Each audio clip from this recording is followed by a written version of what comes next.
성급한 합의로 문제를 키웠지만 결국 해결책을 찾다. 지났네요.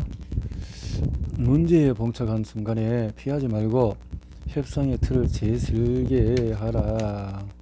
봉착한 순간에 피하지 마라. 협상을 하다 보면은 심각한 문제에 봉착하는 순간이 있다. 이때 협상 자리를 떠나는 것으로 일단을 해버리는 사람들이 의외로 많다. 지극히 자연스러운 반응일 수 있다. 그러나 위기를 일단 피하고 보는 행동으로 모든 이해관계자들에게 이로운 상황을 도출해낼 기회를 잃을 수도 있다. 따라서 피하는 대신에 구체적으로 어떤 문제에 화가 났는지 깊이 고민한 후에 다음 각도로 접근해봐라. 협상의 틀을 다시 세울 때 여러 걸림돌이 있지만은 특히 기존의 일을 처리했던 방식, 선례가 발목을 잡을 경우가 많다. 이런 것들. 배경 설명과 협상에서 도전 과제는 그 협상 준비는 어떻게 하고, 그래서 본격적인 협상에서 이렇게 해서 협상 이행 단계에서 여러 문제가 도출되는 이런 비일비재하다. 이럴 경우 바로 협상을 뒤엎고 다른 회사를 찾아 나서고 싶은 충동이 들기 마련이다. 이 사례에서도 알 수가 있듯이 프로젝트를 유지하면서 관계를 이어나가는 다른 방법들을 모색해 볼 수가 있을 것이다. 교훈 첫 번째, 필요에 따라서 추진 방향을 변경하고 체면을 세운다. 중국 철학자 노자는 당신이 방향을 바꾸지 않는다면 당신은 결국 지금 향하고 있는 곳으로 갈 것이다 라고 말했다. 문제가 일어나는 상황을 예의주시하며 큰 변화가 절실하다고 판단한 아론도 이러한 생각을 한 것이다. 인센티브를 상향 조정하면서 계약의 틀을 새로 만든 결과 막막했던 상황에서 양측에서 생산적인 결과를 도출할 수가 있었다. 체면을 살려야 하는 필요도 이 교훈과 관련이 있다. 다행히 아론은 구체적인 문제의 원인을 파악하고 라저를 투입하여 매뉴픽스가 부족했던 레이저 부품 생산 역량을 보완할 수가 있었다. 교훈 두 번째, 교착 상태에 부딪혔을 때 회피하기보다는 협상을 재설계한다. XX 문제점을 인식하기 시작하면서 단계별 임무가 수행되지 않는다는 점을 파악했을 때 아론은 반드시 변화가 필요하다고 생각했다. 그는 처음에는 계약을 파기하고 위탁 생산을 다른 업체에 맡기겠다고 생각했다. 속편한 결정일 수도 있겠지만 그렇게 변화할 경우에 비용과 시간이 막대하게 들어갈 것이 불보듯이 변했다. 아론과 그의 팀은 그 선택하는 과감히 버리고 그들의 이해관계나 니즈를 충족하는 방식으로 협상을 수정했다. 선급금 비용을 최소화하고 최종 청구액의 부하를 줄이며 인센티브와 지분을 매뉴픽스에 지급하는 것이었다. 이렇게. 교훈 세 번째, 베트남을 혀가지로 관리한다. 아론과 CXS가 염두에 둔 베트남은 계약을 파기하고 중국이나 대만에서 다른 업체를 찾아서 프로젝트를 완수하는 것이었다. 분명 가능한 옵션이었지만 투입되어야 하는 시간과 비용이 상당했다. 이에 CXS가 선택할 만한 대안이 몇 가지 있었지만 고심 끝에 처음에 생각했던 것만큼 매력적인 옵션이 아니라고 결론지었다. 베트남을 행사하는 대신에 문제점을 토대로 매뉴팩스가 발전된 방향으로 임할 수 있는 시그널을 보냈다. 그 관계의 틀을 다시 짜고 또 다른 회사를 도입하여 결핍을 메움으로써 양사에 틀어졌던 관계를 복구하고자 노력했다. 특별한 선택을 할 만한 베트남가 없었던 매뉴픽스는 여러 이유로 이 프로젝트에 남기를 바랐고 CXS의 모든 제안을 수용했다.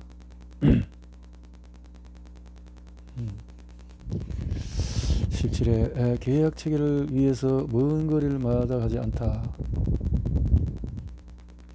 한 지역의 작은 회사가 지구 반 바퀴 넘어서 중견기업과 사업을 같이 하고자 협상을 한다고 생각해보자. 두 회사의 규모가 극과 극이라 협상에서 엄연히 힘의 불균형이 있고 시작부터 협상을 풀어나가기 쉽지 않을 것이다.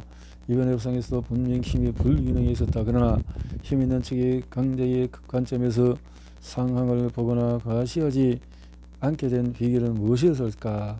협상의 힘으로 좌우되지 않는다면 어떤 이유로 힘 있는 상대가 함께 사업을 하자는 제안에 설득되었을까? 마지막으로 존중과 예의가 매우 중요한 문화권에서 힘의 차이를 극복하게 된 원인을 알아보자. 배경 조정 과제. 예? 협상 준비는 상당한 양의 관련 정보를 수집했다는 거죠. 본격적인 협상에서 시어는 직접 인도를 가서 다소 과감하게 최초의 제안을 밀어붙이기로 마음을 먹었다. 본격적인 협상에서.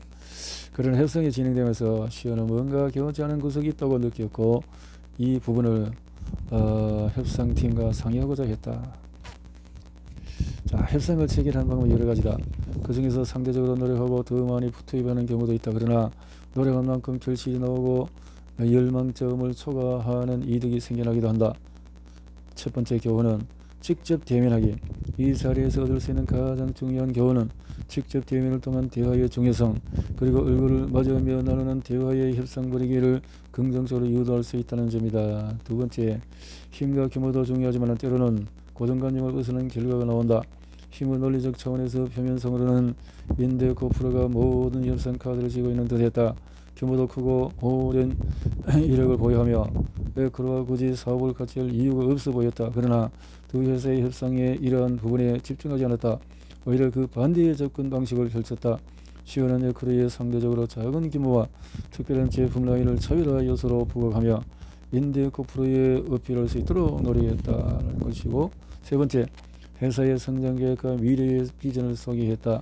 에크로가 인데코프로에 제시한 금액이 엄청나게 높다고는 볼 수 없지만 에크로는 미래에 더 큰 성과를 낼 수 있다는 약속과 인데코프로가 에크로의 성장 과정과 함께 할 수 있다는 기회를 제시했다. 네 번째, 협상에서의 불확실성. 첫 번째 제안, 승자의 저주. 모든 협상에서 불확실한 요소가 내재해 있다. 협상에서 여러 변수를 타진할 수도 있지만 세세한 부분까지 미리 알기가 어렵다. 일단 본격적인 협상이 시작되기 전까지 상대방이 가장 중요시하는 부분을 알기가 어렵다.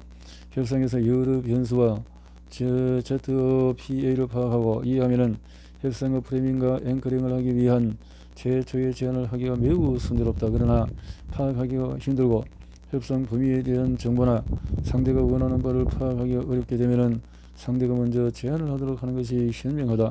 이 사례에서는 시어가 최초의 제안을 하고 이렇게 나는 처음에 60일을 요청하려고 했지만 내 의지를 저버리면서 협상하고 싶지 않아서 90일을 제안했다. 정근의 내 바람을 반영하고 싶었다. 상대방이 약간 줄여달라고 요청할 줄 알았는데 별로 크게 문지게 심지 않았다. 나는 내가 원하는 바를 얘기할 수 해줄 수 있는지를 묻는 것이 맞는다고 생각했다. 상대방이 터무니없다고 느끼더라도 어쨌든 제로에서 출발한 것이 아니라 그 정박점에서 시작할 수 있으니 나에게는 유리하지 않겠는가. 시어가 원하는 조건을 얻어냈을 때 이와 같은 결과를 승자의 저주라고 한다. 요청한 부분을 승낙받았지만 더 많이 얻었을 가능성도 있다는 의미다. 더 받아들이지 못한 것을 후회하는 사람들도 있지만 시어는 충분히 만족했다. 자신이 정한 목표점을 달성했기 때문이다. 목표점을 정하는 것이 매우 중요한데도 실제로 많은 사람이 협상 과정에서 목표점을 간과한다. 목표를 명확하고 신중하게 설정하고 도달한다면 승자의 저주에 걸려 놓치는 부분이 있더라도 전혀 문제가 되지 않는다. 그렇지. 상대방의 문화에서 선을 넘고 오해를 사다. 기업 인수합병 협상에는 위험과 난관이 많아서 쉽게 결론을 내리기가 어렵다는 사실은 이 책에서 이미 소개했다. 협상에 임할 때 사람들은 문화를 떠올리면 주로 행동과 관습을 생각했는다. 그러나 독자들도 공감하겠지만 행동과 관습은 비상적인 차원의 문화에 불과하다. 협상의 관점에서 문화의 난해한 부분은 수면 밑에 숨어 있으면서 행동, 사고, 신념에 뿌리 박혀 있다. 자, 이제 이번 사례에서 그 깊숙한 부분을 함께 파헤쳐보자. 배경 설명. 한국어 판교에서 진행된 이번 사례는 한국 바이오 기술 기업과 독일의 바이오 기업 간의 M&A의 협상이다. 판교는 미국의 실리콘밸리에 비결되는 디지털 신도시다. 한국 정부가 외국 투자자를 유치하기 위해서 세계적으로 판교를 홍보해 오고 있다. 한국에서 대부분의 IT 기업들은 판교 테크노밸리라는 사업단지에 밀집해 있다. 이번 협상은 한국 기업 가이엠의 CEO 사무에서 대면 방식으로 진행되었다. 협상 준비. 양측은 이번 협상에서 서로에 대해서 어느 정도 인지하고 있었다.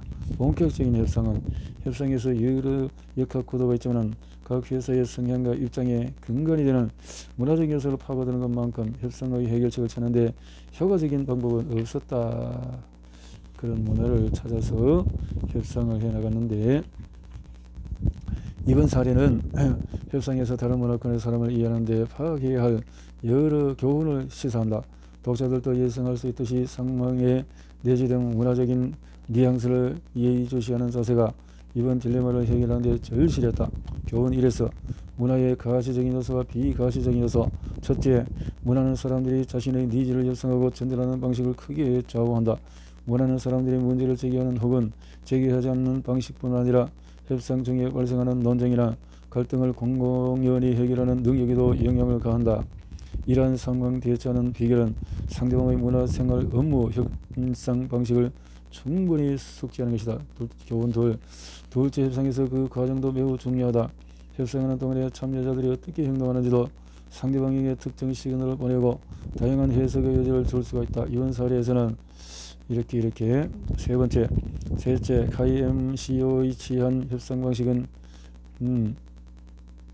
요구사항을 표출하지 못하면 협상을 그르칠 수가 있다. 네 번째, 사전협상과 협상 과정을 논의하는 것의 중요성.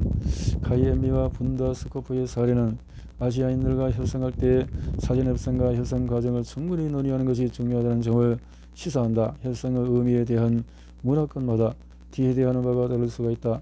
한국인들은 실제 비즈니스 협상을 하기에 앞서 개인적인 친목을 도모하는 편이다. 따라서 아시아인과 성공적인 협상을 하려면 우선적으로 상이한 기대사항에 대해서 협상하고 협상 절차의 여러 심층적인 측면에 대해서 공감대를 쌓기 위해 사전 협상으로 문을 여는 것이 효과적이다. 자, 여기까지.